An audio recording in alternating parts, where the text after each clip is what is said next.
Muy buenos días, buenas tardes, buenas noches, espero que estén de lo mejor. Vamos a seguir compartiendo un poquito más de conocimiento y sabiduría de diferentes autores. Que el Eterno lo bendiga grandemente. Ahora quiero compartir un libro de Ralph Waldo Emerson, El espíritu de la naturaleza. El espíritu de la naturaleza, Ralph Waldo Emerson. 1. Naturaleza. Nuestra era es de retrospectiva.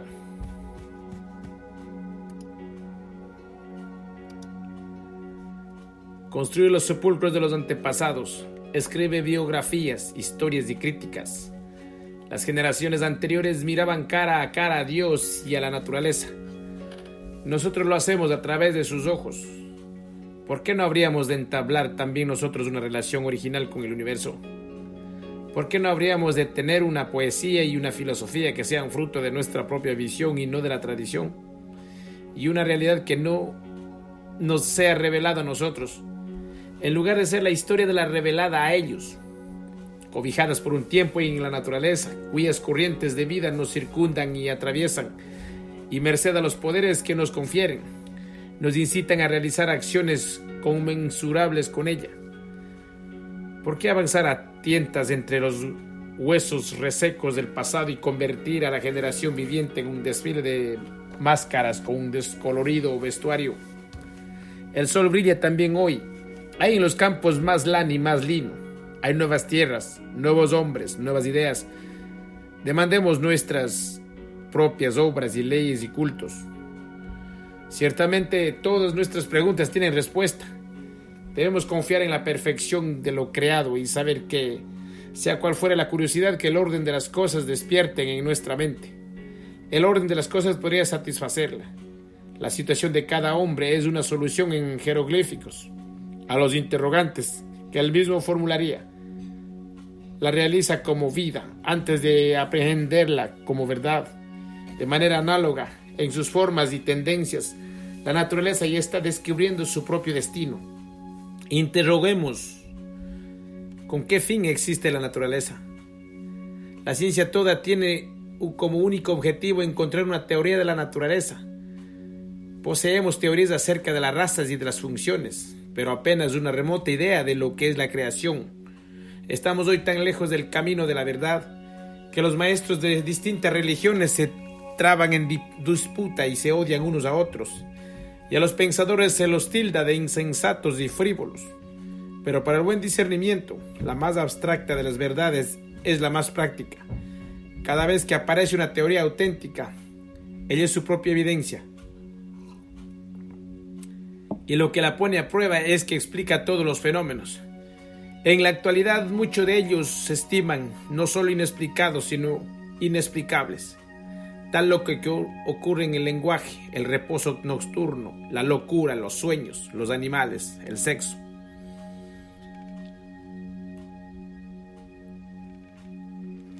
Filosóficamente considerado, el universo se compone de la naturaleza y el alma. Por lo tanto, hablando con propiedad, todo lo que es distinto de nosotros, todo lo que la filosofía distingue como no yo, o sea, la naturaleza y el arte, el resto de los hombres y mi propio cuerpo, debe ser clasificado bajo este rótulo: naturaleza. Al enumerar los valores de la naturaleza y obtener su sumatorio, utilizaré la palabra en ambos sentidos, en un sentido corriente y en el filosófico, en indagaciones tan generales como la que nos ocupa. La inexactitud no es sustancial. No habrá confusión de ideas. Naturaleza en el sentido corriente se refiere a las esencias no modificadas por el hombre. El espacio, el aire, el río, la hoja del árbol. Arte se aplica a la mezcla de voluntad del hombre con esas mismas cosas, como se da en una casa, un canal, una estatua, un cuadro. Pero tomadas en conjunto, las operaciones del hombre son tan insignificantes: desbastar un poco, hornear, emperchar, lavar un poco, que en una impresión tan grandiosa cual la que deja el mundo en la mente humana, el resultado no cambia. Para estar en soledad, un hombre necesita apartarse tanto de la sociedad como de su propio cuarto. Yo no estoy a solas cuando leo y escribo, aunque nadie esté conmigo. Si el hombre ha de estar solo, que mire las estrellas. Los rayos que vienen de esos mundos celestiales se interpondrán entre él y lo que toca. Se diría que la atmósfera ha sido hecha transparente con esa intención, brindar al hombre en los cuerpos celestes la presencia perpetua de lo sublime. Visto los astros desde las calles de la ciudad, cuánta es su grandeza. Si las estrellas aparecieran una noche en 1000 años, ¿cómo creerían en ellas los hombres y las adorarían y preservarían por muchas generaciones el recuerdo de la ciudad de Dios que les fue mostrada? Sin embargo, estos emisarios de la belleza llegan noche tras noche y alumbran el universo con su sonrisa admonitoria. Los astros despiertan cierta reverencia, pues aunque siempre están presentes, son inaccesibles. Mas todos los objetos naturales ejercen analogía e impresión cuando la mente está abierta a su influjo. La naturaleza nunca muestra una apariencia vulgar. Ni el más sabio de los hombres puede arrancarles su secreto, ni es capaz de calmar su curiosidad descubriendo toda su perfección. Para los espíritus sabios, la naturaleza jamás fue un juguete. Las flores, los animales, las montañas reflejaron la sabiduría de sus mejores años, tal como habían deleitado la simplicidad de su niñez. Cuando hablamos de la naturaleza, de este modo, pensar en un sentido peculiar lee esa palabra, altamente poético. Queremos significar la impresión global que causan los múltiples objetos naturales. Esto es lo que distingue al árbol del poeta de la madera que tiene ante sí el leñador. El encantador paisaje que contemple esta mañana está compuesto fehacientemente de unas 20 o 30 fincas.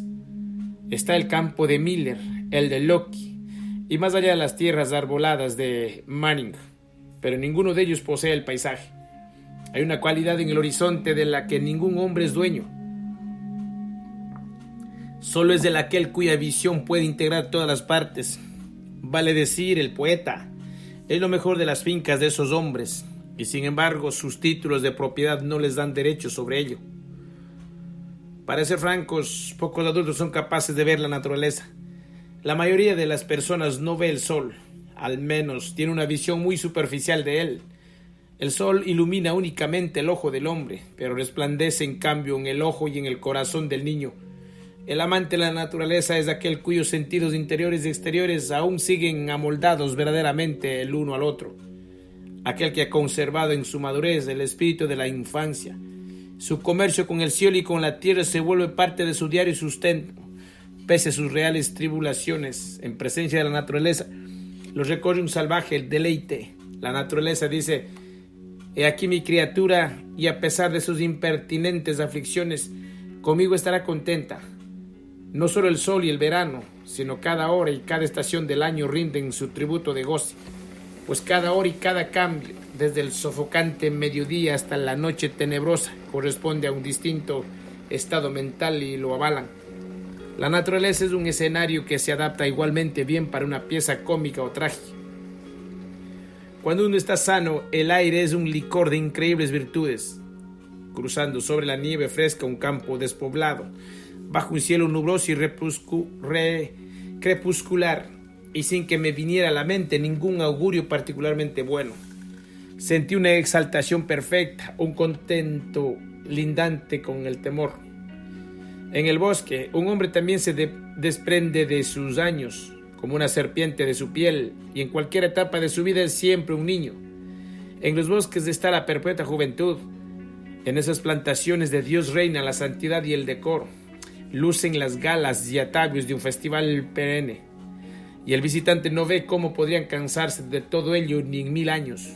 En el bosque retornamos a la razón y a la fe. Allí siento que nada habrá de acontecerme en la vida, ninguna desgracia, ninguna calamidad que no dañe mi vista sin que la naturaleza pueda subsanarla. De pie sobre la tierra desnuda, bañada mi frente por el aire leve y erguido hacia el espacio infinito, todo mezquino egoísmo se diluye. Me convierto en un globo ocultar transparente. Nada soy, lo veo todo. Las corrientes del ser universal me circulan. Soy una porción de Dios. El nombre Cien, mi amigo más íntimo, me suena entonces extraño y accidental. Ser hermano, ser conocido, ser amo, ser viviente es una minuciosa y una molestia. Soy el amante de una belleza incontenible e inmortal. En los lugares silvestres encuentro algo más caro y próximo a mí que en las calles o poblados. En el paisaje tranquilo y especialmente en la lejana línea de los horizontes, el hombre contempla algo tan hermoso como su propia naturaleza. El mayor deleite que los campos y los bosques comunican es la sugerencia de una oculta relación entre el hombre y los vegetales. No estoy solo ni ignorado. Me hacen señales y yo les contesto. El balanceo de las ramas en medio de la tormenta es para mí nuevo antiguo. Me toma por sorpresa y sin embargo no me es desconocido. Su efecto es semejante al del alto pensamiento o la emoción sublime que me invaden cuando juzgo que estoy razonando con acierto o a que estoy obrando rectamente. Pero el poder de producir este encanto no reside en la naturaleza, sin duda, sino en el nombre o en la armonía de ambos. Es menester hacer uso de estos placeres con gran moderación, pues la naturaleza no siempre se disfraza con atuendo de fiesta. Y la misma escena que ayer perfumaba y relucía como para que danzase a las ninfas, hoy está sumida en la melancolía. La naturaleza tiene siempre los colores del espíritu.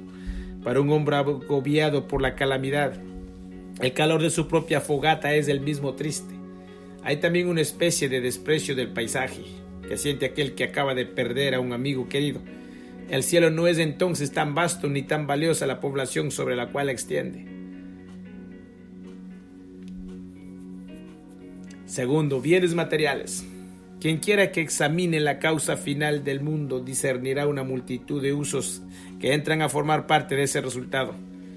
Todos ellos admiten ser incorporados a algunas de las siguientes clases: bienes materiales, belleza, lenguaje y disciplina. Bajo el nombre general de bienes materiales, incluye todas esas ventajas que condensa en lluvia. La lluvia nutre a la planta nutre al animal, y así la circulación interminable de la caridad divina alimenta al hombre. Las artes prácticas son reproducciones o nuevas combinaciones creadas por el ingenio del hombre, de los mismos benefactores naturales.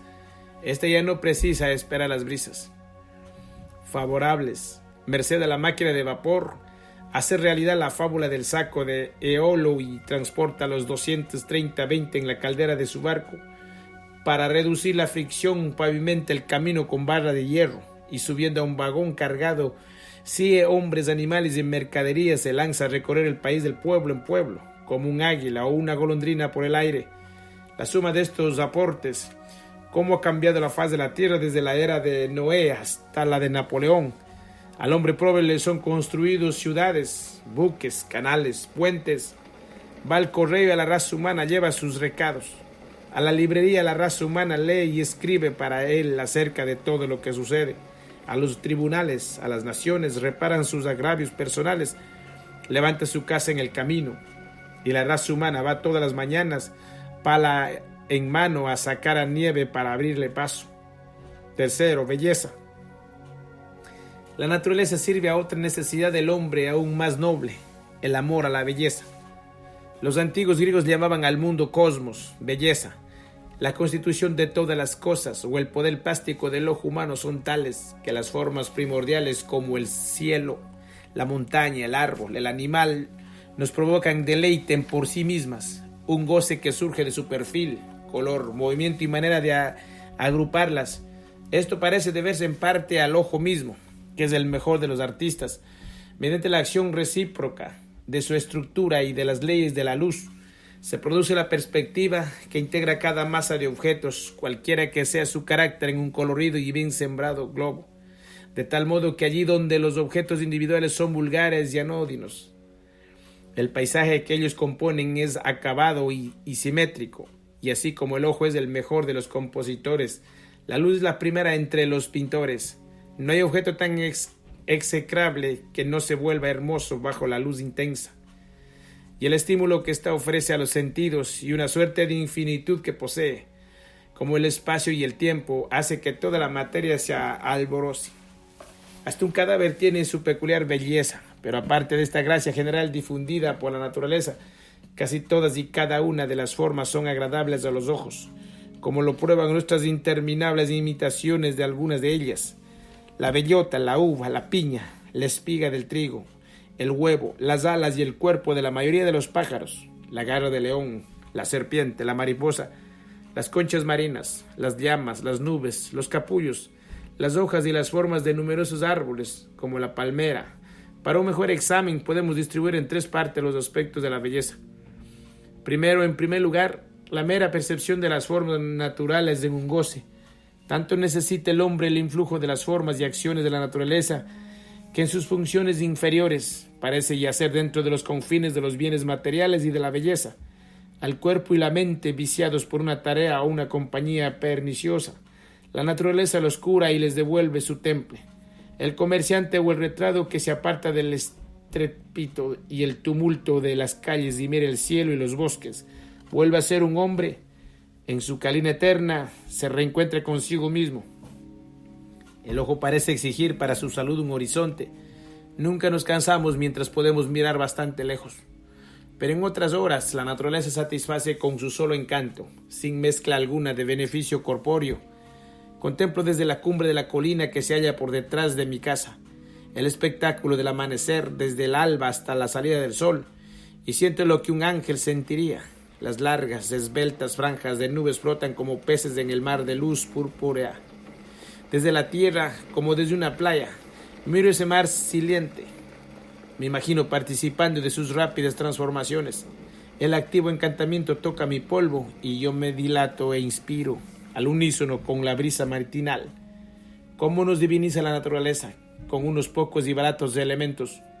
Dadme la salud y el día, y toda la pompa de los emperadores se me tomará ridícula. La aurora es mi Asiria, el crepúsculo y el calor de la luna son mi Pafos e inimaginables reinos de fantasía. El ancho mediodía sería mi Inglaterra de los sentidos, del entendimiento. La noche, mi Alemania de la filosofía mística y de los sueños. No menos excelso, salvo por el hecho de que nuestra susceptibilidad es menor en la tarde, fue el delicioso crepúsculo de ayer. En el poniente las nubes se dividían y volvían a dividirse en copos rosados con tintes de indecible tersura, y el aire de enero era tan vivo y suave que entrar en la casa producía pesar. ¿Qué es lo que quería decir la naturaleza? ¿Acaso no tenía ningún significado el vivido reposo del valle tras del molino, que ni Homero ni Shakespeare habrían podido recrear en palabras para mí? Los deshojados árboles se vuelven llameantes espirales en el ocaso, sobre el telón de fondo del este azulado, y las estrellas de los muertos, cálices de las flores, y cada tallo marchito y cada rastrojo escarchado aportan algo a la callada música. Los habitantes de la ciudad suponen que el paisaje de la campiña solo es amable la mitad del año. Yo me complazco con la gracia de la escena invernal y creo que nos llega tanto como las influencias cordiales del verano. Para el ojo atento, cada momento del año tiene su propia belleza. Y en un mismo lugar de la campiña contempla horas tras horas un cuadro que no se vio jamás y que jamás se volverá a ver. Los cielos cambian a cada instante y reflejan su gloria o su desdicha en las planicies de abajo. De una semana a otra, el estado de los cultivos en las granjas vecinas altera la expresión de la tierra.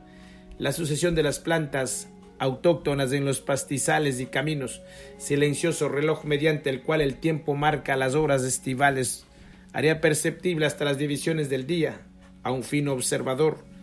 Bandadas de pájaros e insectos, puntuales como las plantas, se siguen unas a otras y el año da cabida a todos. En las corrientes de agua la variedad es mayor aún. En julio, en los bajíos de nuestro amable río, florecen en grandes lechos las fronterizas azules y bullen con enjambres de mariposas amarillas en continuo movimiento.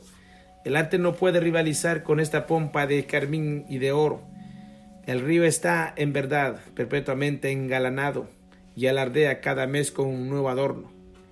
Pero esta belleza sí de la naturaleza que se ve y se siente como tal es su mínima parte. Los espectáculos del día, el rocío matinal, el arco iris, las montañas, huertos floridos, estrellas, el claro de luna, las sombras en el agua quieta y así sucesivamente. Si se los persigue con demasiado ahínco, se vuelven meros espectáculos y se mofan de nosotros con su irrealidad. Salid de vuestra casa para ver la luna, y no es más que oropel. No os resultará tan grata como cuando su luz alumbra vuestro viaje indispensable. ¿Quién puede atrapar la temblorosa belleza de las tardes gualdas de octubre? Id a buscarla y se ha ido. Es solo un espejismo que miráis desde las ventanillas de la diligencia. 2. La presencia de un elemento superior, a saber, el elemento espiritual, es esencial para su perfección. La egregia, divina belleza que puede ser amada sin languidecimiento, es aquella que se encuentra combinada con la humana voluntad. La belleza es el sello que Dios pone a la virtud. Toda acción natural es agraciada, lo es también todo acto heroico, que hace resplandecer al lugar y a las circunstancias. Las grandes acciones nos enseñan que el universo es propiedad de todos y cada uno de los individuos que en él habitan. Cada ser racional tiene por dote y heredad a la naturaleza entera. Es suya, si así lo desea. Puede hacerse de ella, huir a algún rincón y abdicar su reino, como lo hace la mayoría de los hombres, pero su propia constitución le confiere derecho o intrínsecos al mundo, y llevaría a este un interior en proporción a la energía de su pensamiento y de su voluntad. Todas las cosas por las que los hombres aran, construyen o navegan, obedecen a la virtud, decía Salustio. Y Gibbon, los vientos y en las olas acompañan siempre a los más hábiles marinos. Lo mismo ocurre con el sol y la luna y todas las estrellas.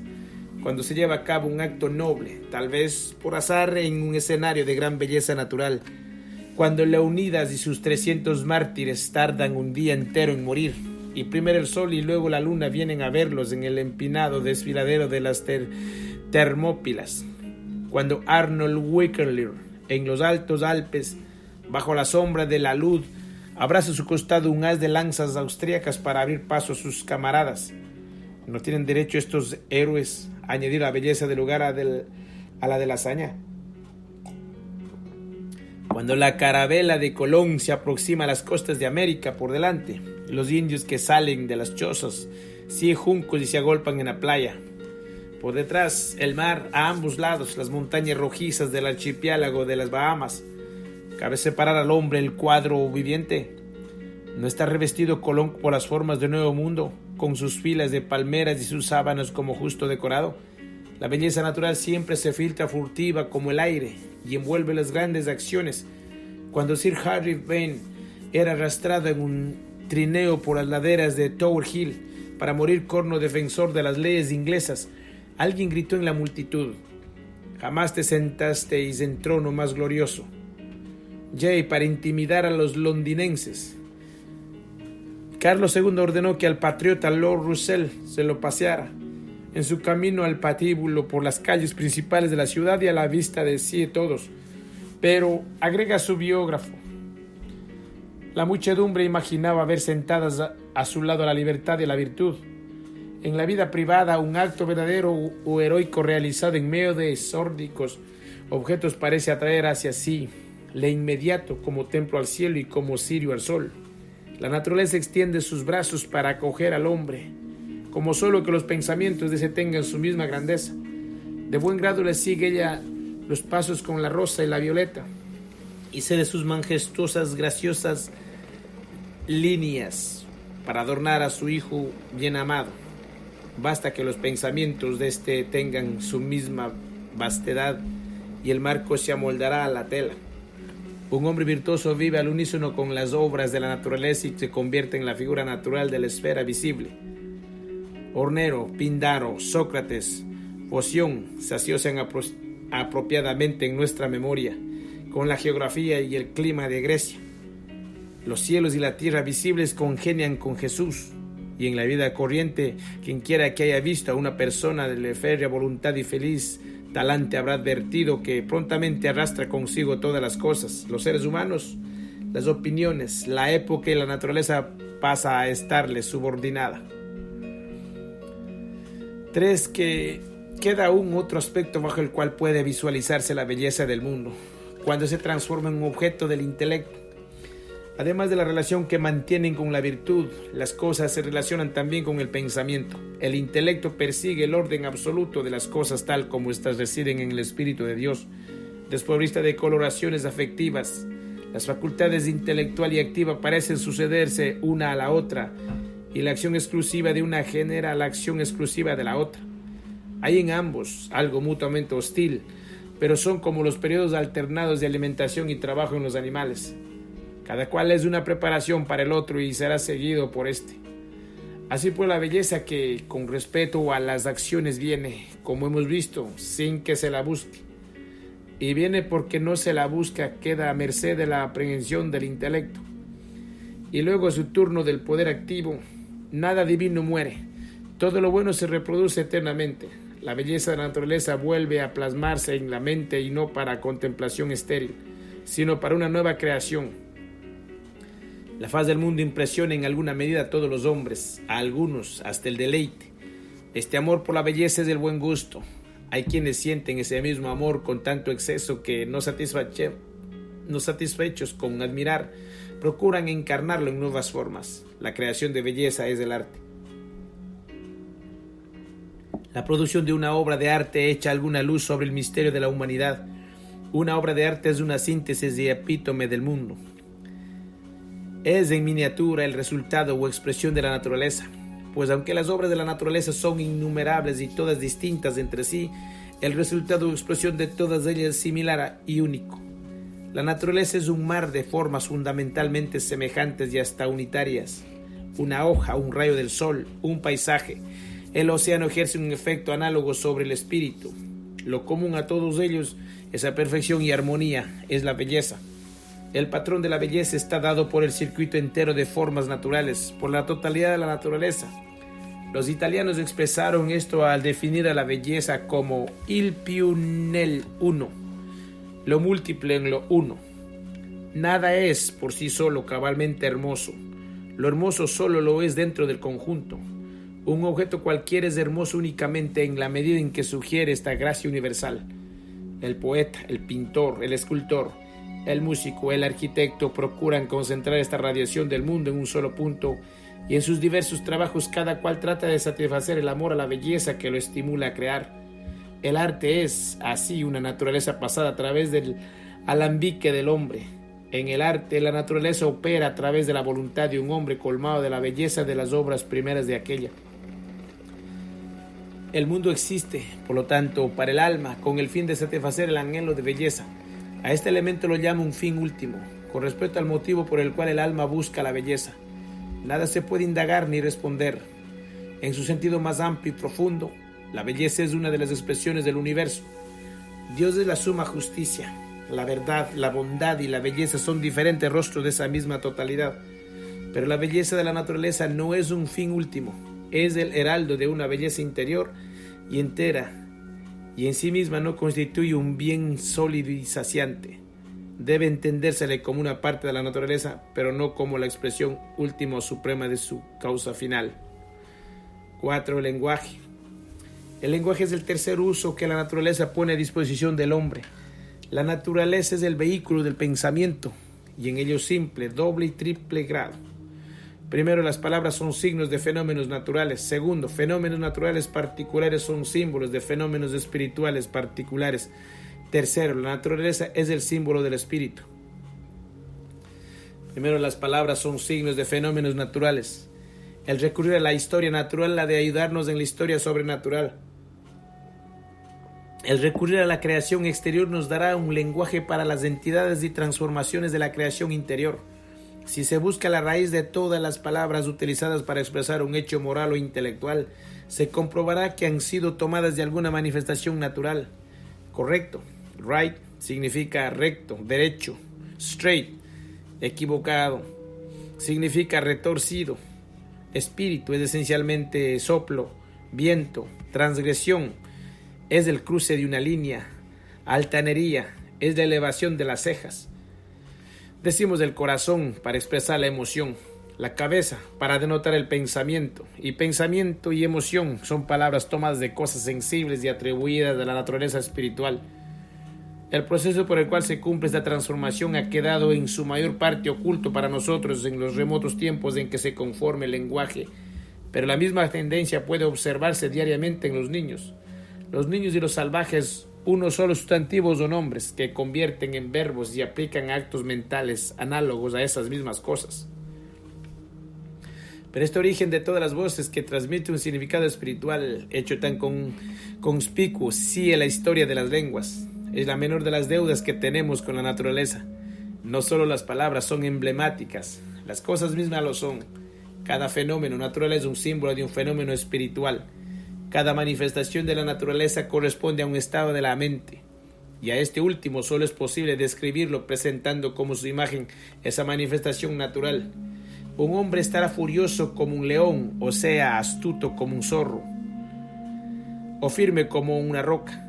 Un hombre sabio es una antorcha encendida, el cordero de la inocencia, la víbora, la insidiosa inquina.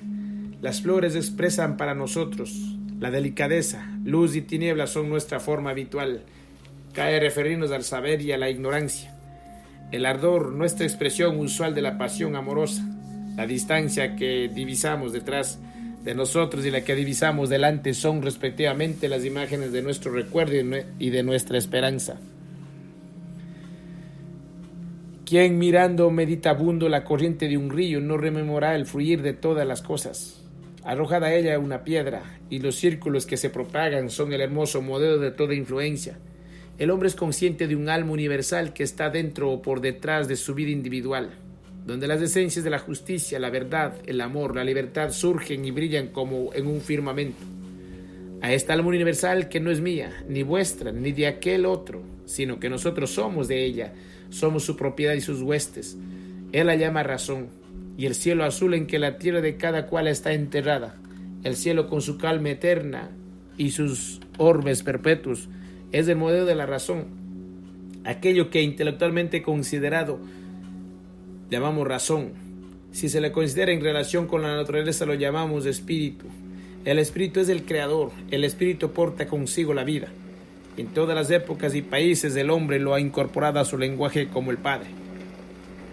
Se echa de ver fácilmente que estas analogías nada tienen de vero caprichoso, sino que son constantes e impregnan la naturaleza. No son sueños de unos pocos poetas dispersos aquí y allí, sino que el hombre es analogista y estudia las relaciones en todos los objetos, ubicado en el centro de los seres.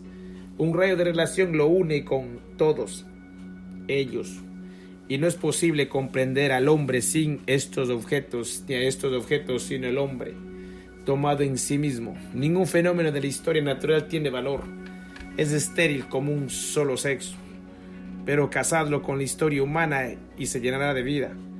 Floras enteras, todos los volúmenes de Linneo y de Buffon son áridos catálogos de hechos naturales, pero el más trivial de estos hechos, las costumbres de una planta, los órganos de un insecto o el trabajo que realiza o el ruido que emite, empleados para ilustrar un hecho de la filosofía intelectual o de algún modo asociados con la naturaleza humana, nos afectan de una manera intensa y gratificante. La semilla de una planta, ¿a qué conmovedoras analogías con la naturaleza del hombre ha dado lugar ese pequeño fruto en todo tipo de discursos, hasta llegar a la voz de Pablo, quien compara el cadáver del hombre con una semilla? Se siembra un cuerpo natural, resucita un cuerpo espiritual. El movimiento de la Tierra sobre su eje y alrededor del Sol da origen al día y al año. Estas son cantidades ciertas de luz y calor elementales. Pero ¿no hay acaso la intención de una analogía entre la vida del hombre y las estaciones? ¿Y no extraen las estaciones grandeza o patos de esa analogía? Los instintos de la hormiga tienen bastante poca importancia considerados como cosa de la hormiga, pero en cuanto un rayo de relación parte de ella y alcanza al hombre, la pequeña esclava es vista como un instructor de cuerpo pequeño y gran corazón, y todos sus hábitos, incluso aquel que, según se dice, fue descubierto recientemente, el de que nunca duerme, se vuelven sublimes. A causa de esta radical correspondencia entre las cosas visibles y los pensamientos humanos, los salvajes, que solo tienen lo que es necesario tener, conversan mediante figuras. A medida que nos remontamos en las edades de la historia, el lenguaje se torna más pictórico hasta que al llegar a su infancia es poesía total. O sea que todos los hechos espirituales son representados por símbolos naturales. Se comprueba que los símbolos mismos componen los elementos primitivos de todas las lenguas. Se ha observado además que las expresiones idiomáticas de todas las lenguas se aproximan unas a otras en los pasajes de mayor fuerza y elocuencia. Y así como en la primera lengua, es también la última. Esta dependencia directa entre el lenguaje y la naturaleza, esta conversión de un fenómeno externo en un modelo de algo vinculado con la vida humana, nunca pierde la capacidad de conmovernos. Esto es lo que da la plática de un vigoroso granjero, leñador, ese cautivante atractivo que todos saborean. El poder de un hombre para ligar cada uno de sus pensamientos con su símbolo apropiado y entonces proferirle depende de la simplicidad de su carácter. Vale decir, de su amor a la verdad y de su anhelo de comunicarla sin menoscabar. A la corrupción del hombre le sigue la corrupción del lenguaje. Cuando la simplicidad del carácter y la soberanía de las ideas son quebradas por el predominio de deseos secundarios, el deseo de riquezas, de placeres, de poderío, de fama, y la duplicidad y la falsedad toman el lugar de la simplicidad y la verdad, el poder adquirido sobre la naturaleza como intérprete de la voluntad se pierde en cierto grado. Dejan de crearse nuevas imágenes, y las antiguas palabras son pervertidas para representar cosas que no lo han sido. Se recurre a un papel moneda, aunque no hay lingotes que lo respalden en las arcas públicas. A su debido tiempo, el fraude se torna manifiesto, y las palabras pierden toda su facultad de estimular el entendimiento o las emociones. En toda nación civilizada mucho tiempo atrás, pueden encontrarse centenares de escritores que durante un breve lapso crean y hacen creer a otros que contemplan y enuncian verdades, cuando en realidad no visten por sí mismos a un solo pensamiento con sus ropas naturales, sino que se alimentan inconscientemente del lenguaje creado por los escritores primordiales del país, a saber, aquellos que se atienen fundamentalmente a la naturaleza. Pero los hombres sabios se abren paso a través de esta dirección putrefacta y vuelven a enlazar las palabras con las cosas visibles, de modo tal que un lenguaje figurativo es de inmediato una convincente garantía de que quien lo emplea ha establecido una alianza con la verdad, con Dios. Cuando nuestro discurso se eleva por encima de lo conocido y se inflama con la pasión o se exalta con el pensamiento, se invisten imágenes. Si el hombre que dialoga seriamente presta atención a sus procesos intelectuales, descubrirá que una imagen material más o menos luminosa surge en su mente junto con cada pensamiento y le proporciona su vestidura. Por eso la buena literatura y la oratoria brillante son perpetuas alegorías, y estas imágenes son espontáneas, son la fusión la experiencia con la acción actual de la mente. Es hablado con propiedad, una creación, la actividad de la causa original a través de los instrumentos que el hombre ya ha forjado. Estos hechos pueden sugerir las ventajas que para una mente poderosa posee la vida de campo respecto de la vida artificial y opresiva de las ciudades. La naturaleza nos enseña más cosas de las que podemos transmitir a voluntad. Su luz penetra para siempre en el espíritu y olvidamos su presencia. El poeta o el orador criado en los bosques, cuyos sentidos se nutrieron año tras año de sus ecuánimes y apaciguadores cambios, sin que él se lo propusiera ni se los prestara atención, no echará en saco roto esas enseñanzas cuando esté en medio del estrépito de las ciudades o de los pleitos políticos. Mucho tiempo después, sacudido entre la agitación y el terror en las asambleas nacionales, en la hora de la revolución, reaparecerán ante él estas imágenes solemnes en su brillo matinal, como símbolos y palabras adecuados para las ideas que los acontecimientos del momento han despertado. Al llamado de un noble sentimiento vuelven a ondear las ramas, a murmurar los pinos, a correr las aguas con centellantes del río, a mugir el ganado en los montes, tal como lo vio y oyó en su infancia. Y junto con esas formas son puestos en sus manos los hechizos de la persuasión, las llaves del poder. 3. De esta manera, los objetos naturales nos asisten en la expresión de significados particulares. Pero qué lenguaje gigantesco para transmitir estas minúsculas informaciones. Necesitaba él estas nobles razas, esta profusión de formas, esta pletora de orbes en el cielo para dotar al hombre de diccionario y gramática de su idioma comunitario. Al usar este gran código para despachar nuestros asuntos de entrecana, sentimos que no le hemos dado aún el destino que merece ni somos capaces de dárselo. Nos asemejamos a viajeros que cuecen huevos en las cenizas de un volcán. Vemos al lenguaje, siempre pronto a investir lo que queremos comunicar, y al mismo tiempo nos podemos evitar preguntarnos si los caracteres no serán significativos en sí mismos. Las montañas, las olas del mar, el cielo, no tienen ningún otro significado que el que deliberadamente les damos cuando los empleamos como emblemas de nuestro pensamiento. El mundo es emblemático. Las partes de la oración son metáforas, porque la naturaleza todo es una metáfora de la mente humana. Las leyes de la naturaleza moral responden a las de la materia, como un rostro al otro en el espejo. El mundo visible y la relación que guardan sus partes son el cuadrante en que estampa lo visible. Los axiomas de la física traducen las leyes de la ética. El todo es mayor que sus partes, la reacción es igual a la acción. Un objeto de menor peso puede elevar a otro de mayor peso. siendo la diferencia compensada mediante el tiempo, y muchas proporciones similares tienen un sentido ético a la vez que físico. El sentido de estas proposiciones es mucho más amplio y universal cuando se lo aplica a la vida humana y no cuando se limita al uso técnico. Análogamente, las frases históricas memorables y los proverbios de los pueblos consisten por lo general en un fenómeno natural tomado como imagen a parábola de una verdad moral. Así tenemos: piedra que rueda no junta musgo, más vale pájaro en mano que ciento volando. Un rengo por buen camino llega antes que un atleta por el camino errado. Al hierro hay que golpearlo cuando está en ascuas. Vino dulce cría vinagre amargo. La última gota es la que hace rebasar el vaso. Los árboles más añosos son los que mejor hundieron sus raíces, y así sucesivamente. En su sentido primario, estos son hechos triviales, pero si lo repetimos es por su valor analógico. Y lo que es válido para los proverbios lo es para las fábulas, parábolas y alegorías.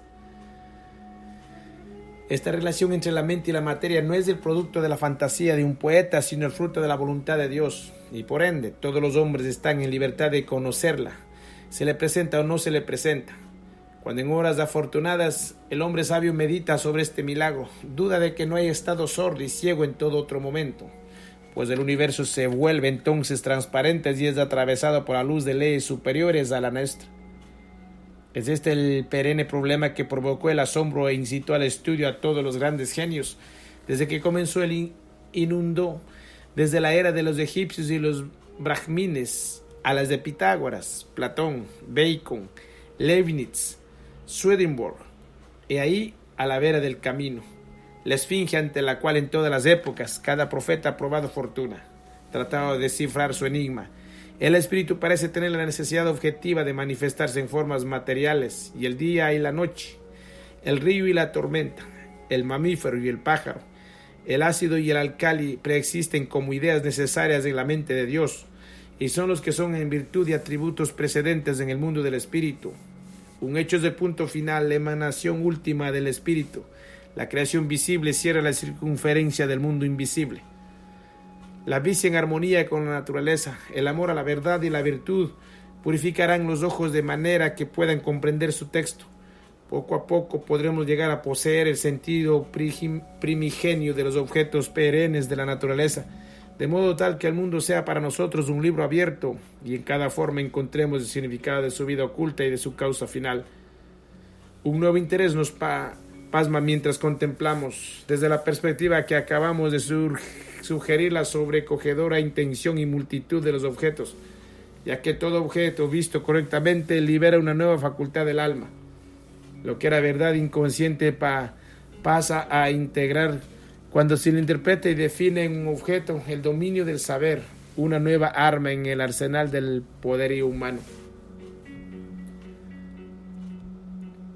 5. Disciplina.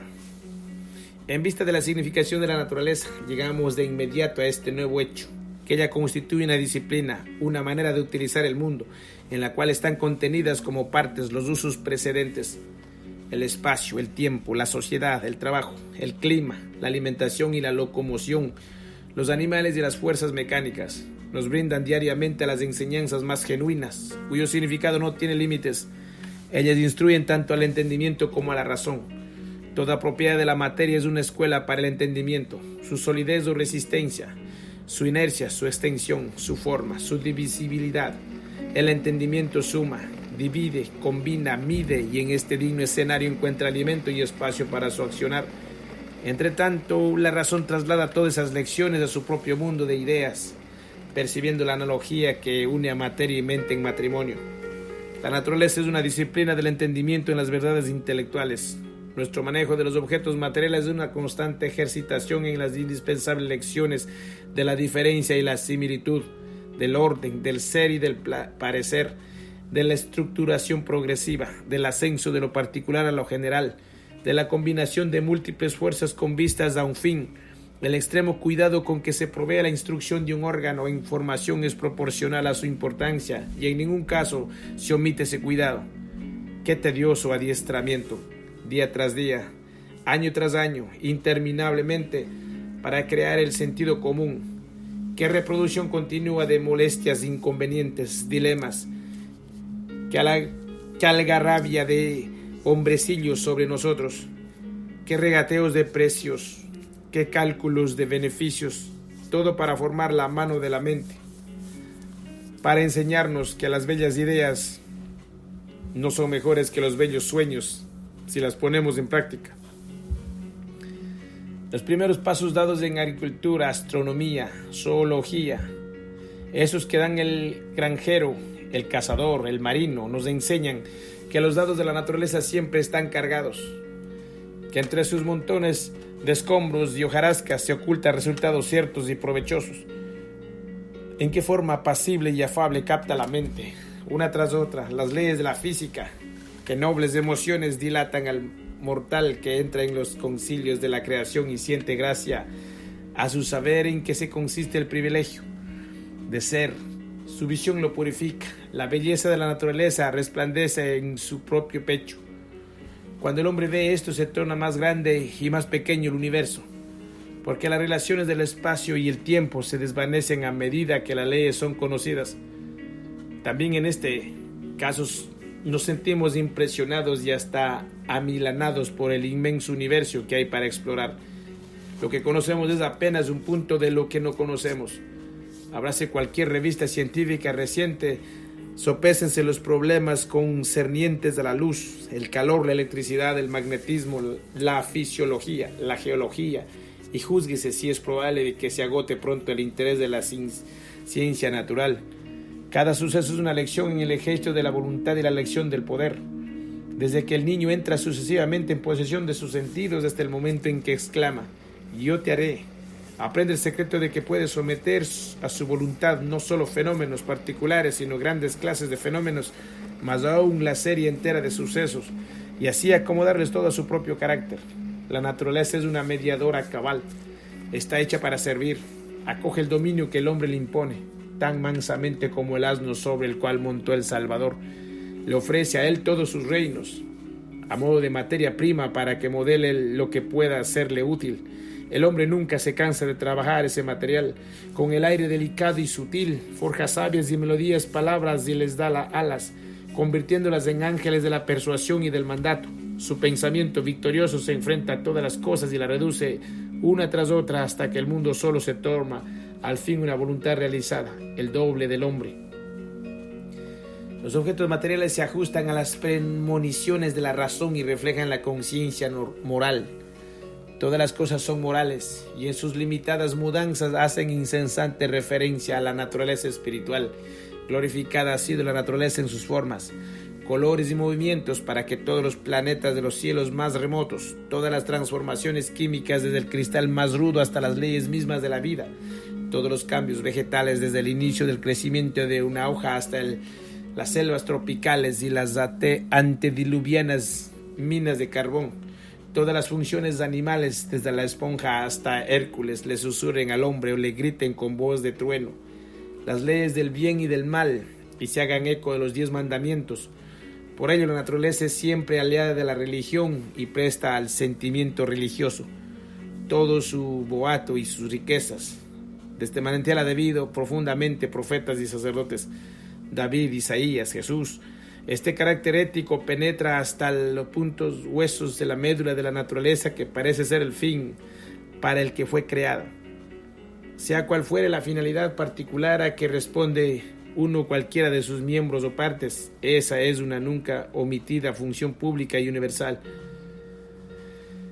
Nada en la naturaleza se agota después del primer uso. Cuando algunas cosas ha cumplido al máximo su cometido, vuelve a estar enteramente nueva para un servicio ulterior.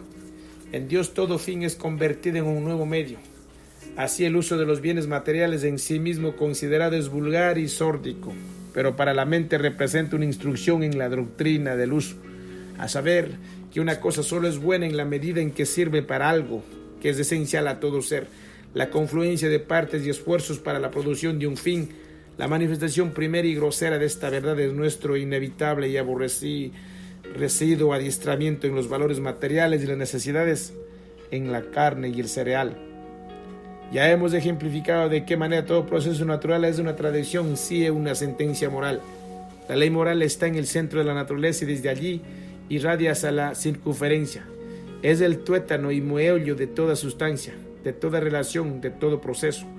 Cada una de las cosas con las que tenemos trato nos predica. ¿Qué es una granja sin un mundo evangélico? Un mundo evangélico. La paja y el trigo, los yugos y las plantas, las plagas, la lluvia, los insectos, el sol. Y hay un emblema sagrado desde el primer surco abierto en primavera hasta la última pila de leña alcanzada por la nieve invernal.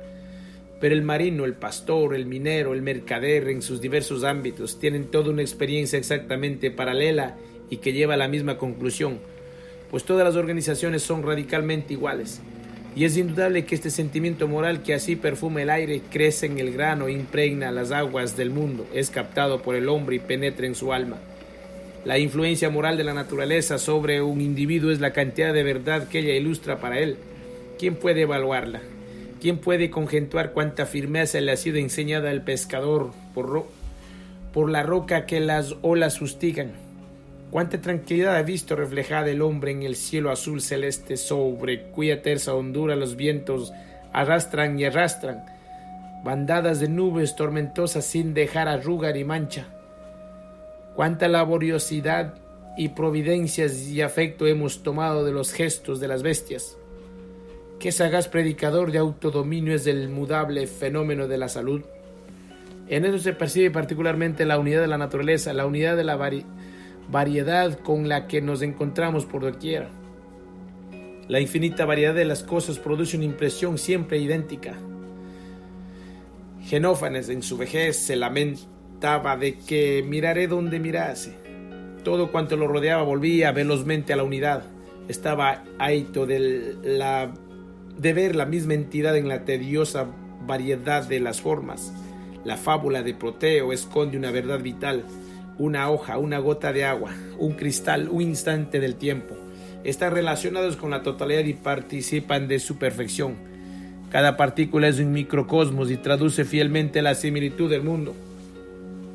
6 perspectivas.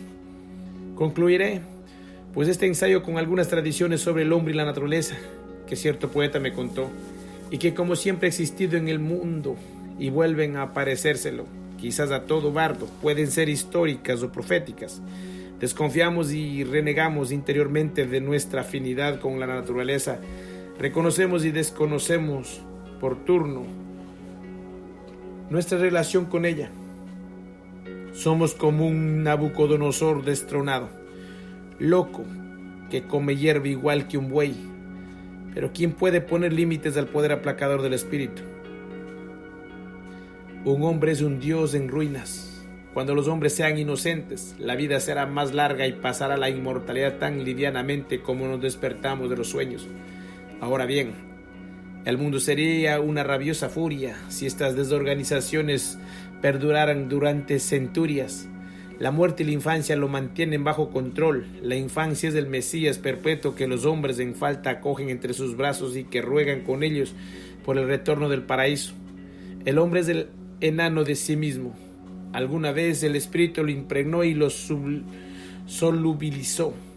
Colmó entonces de la naturaleza con sus desbordantes correntadas. De él surgieron el sol y la luna, del hombre, el sol de la mujer, la luna, las leyes de su mente. Los periodos de su actividad se exteriorizaron en el día y la noche, el año y las estaciones. Pero una vez que hubo construido ese gigantesco caparazón para sí, sus aguas se retiraron. Ya no llena ahora las venas ni los pequeños vasos sanguíneos. Se ha resecado hasta reducirse a una gota. Nota que la estructura por él creada todavía le cuadra, pero de una manera colosal, digamos mejor que una vez le cuadró, y que ahora le corresponde desde lejos y desde lo alto. Venera tímidamente su propia obra. Ahora el hombre sigue al sol, la mujer a la luna. Sin embargo, a veces sale de su sopor y se maravilla de sí mismo y de su morada, y musita extraña cosas acerca de la semejanza entre él y ésta.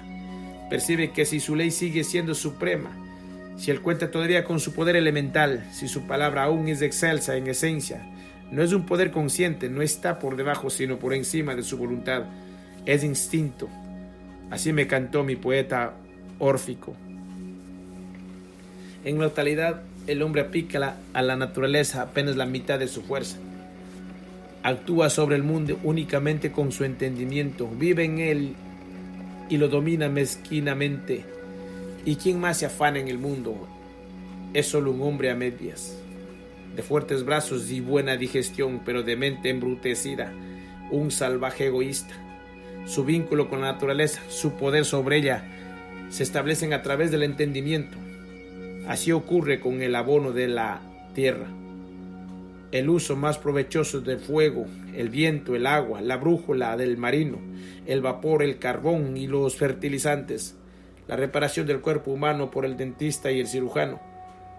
Esta forma de asumir su poder se asemeja a la de un rey exiliado que comprará sus antiguos territorios pulgada a pulgada, en vez de pegar un salto y con una voltereta caer sentado en su trono. Entre tanto, en la oscura espesura no faltan rayos de una luz mejor, ocasionales ejemplos de la acción del hombre sobre la naturaleza, cuando aquel posee toda su fuerza, la razón y no solo el entendimiento.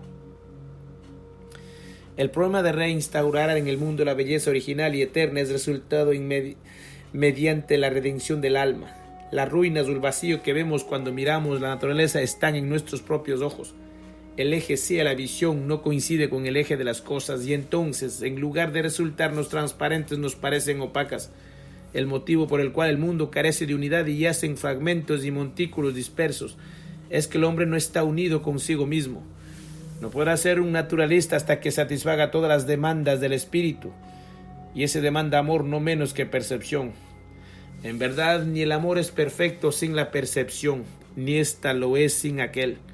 En el significado último de las palabras, el pensamiento es devoción y la devoción pensamiento. La profundidad convoca a la profundidad, pero en la vida real no se celebran las nupcias. Hay hombres inocentes que veneran a Dios, siguiendo la tradición de sus antepasados, sin haber hecho extensivo su sentido del deber al uso de todas sus facultades. Y hay naturalistas tesoneros que congelan con la luz invernal del entendimiento lo que examinan. ¿No es la plegaria acaso también un estudio si es la verdad, o un arrojarse del alma o el infinito no encontrado aún? Nadie rezó jamás intensamente sin aprender algo. El día en que un fiel pensador, resuelto a apartar cada objeto de las relaciones personales y verlo a la luz del pensamiento, avive al mismo tiempo a la ciencia con el fuego de los sentimientos más sagrados, Dios emergerá otra vez en la creación.